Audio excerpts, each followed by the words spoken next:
பட்டாணி குருமா எப்படி பண்ணுறதுன்னு பார்க்கலாம். தேவையான பொருட்கள்: பட்டாணி ஒரு பவுல், அது நேற்று நைட்டே ஊற வச்சு வச்சுருக்கிறேன். சிறிய வெங்காயம் சிறிதளவு, அரை ஸ்பூன் மிளகாய்த்தூள், அரை ஸ்பூன் சோம்புத்தூள், அரை ஸ்பூன் மல்லித்தூள், அரை ஸ்பூன் இஞ்சி பூண்டு விழுது, மஞ்சள் சிறிதளவு, தக்காளி பழம் 1, சீரகம் சிறிதளவு, பச்சை மிளகாய் 2, தேங்காய் கொஞ்சம் அரைச்சி வச்சுருக்கிறேன், மல்லித்தலை கொஞ்சம், அப்புறம் தாளிக்க தேவையானது எண்ணெய், கடுகு, பட்டை, கிராம்பு, கருவேப்பிலை.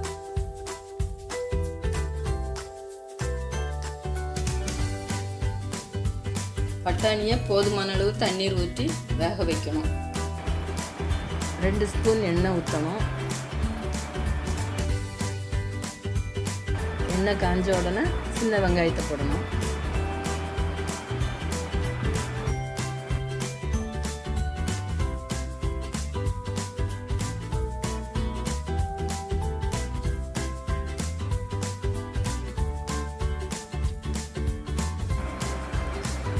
இனி மல்லித்தலை போடணும்.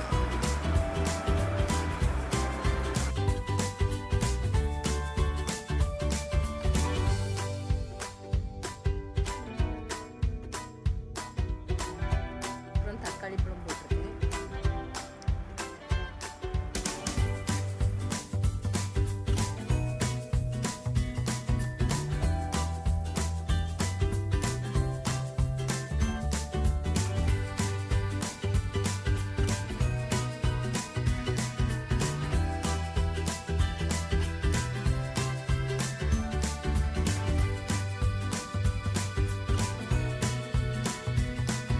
வெங்காயம் வதங்கிடுச்சு. இனி இஞ்சி பூண்டு பேஸ்ட் அரை ஸ்பூன்,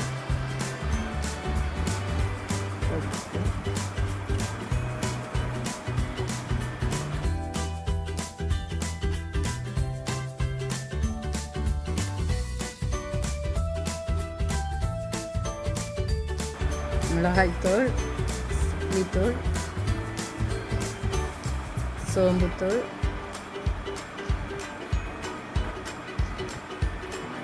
மஞ்சள் தூள், அப்புறம் சீரகம் சிறிதளவு எல்லாத்தையும் சேர்த்து நல்லா வதக்கணும்.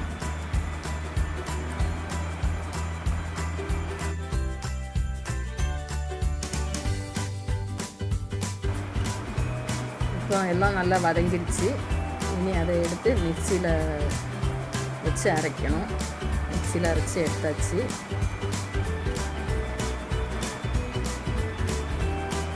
அப்புறம் சட்டியை அடுப்பில் வச்சு எண்ணெய் காஞ்ச உடனே கடுகு,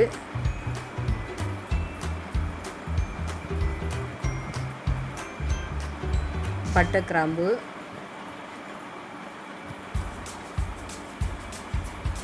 கடுகு பொடிஞ்ச உடனே கருவேப்பிலை போடணும்.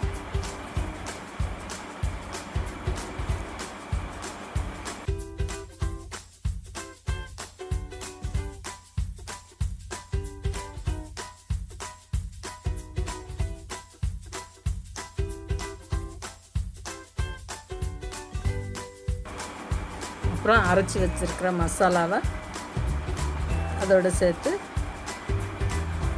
கிளறணும்.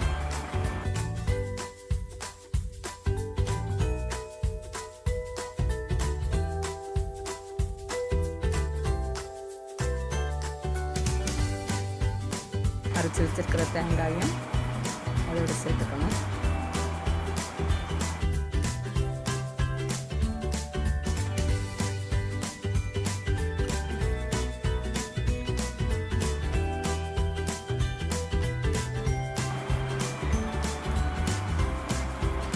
அப்புறம் பச்சை மிளகாய் 2 அதோடு சேர்த்து வதக்கணும்.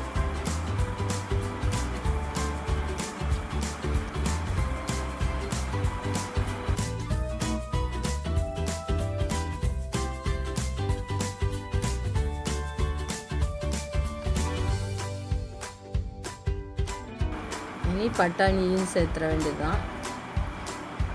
வேக வச்ச பட்டாணி. இது 5 விசில் வேக வச்சேன். நல்லா வெந்திருக்குது.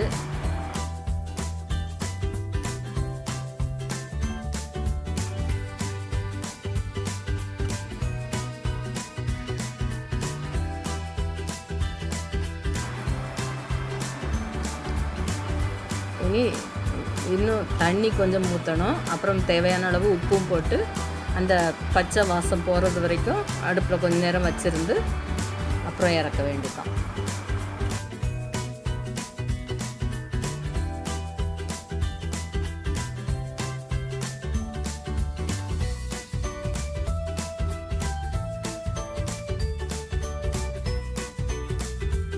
டேஸ்டியான பட்டாணி குருமா ரெடி. இது சப்பாத்தி பூரிக்கெலாம் தொட்டு சாப்பிட்டா நல்லாயிருக்கும்.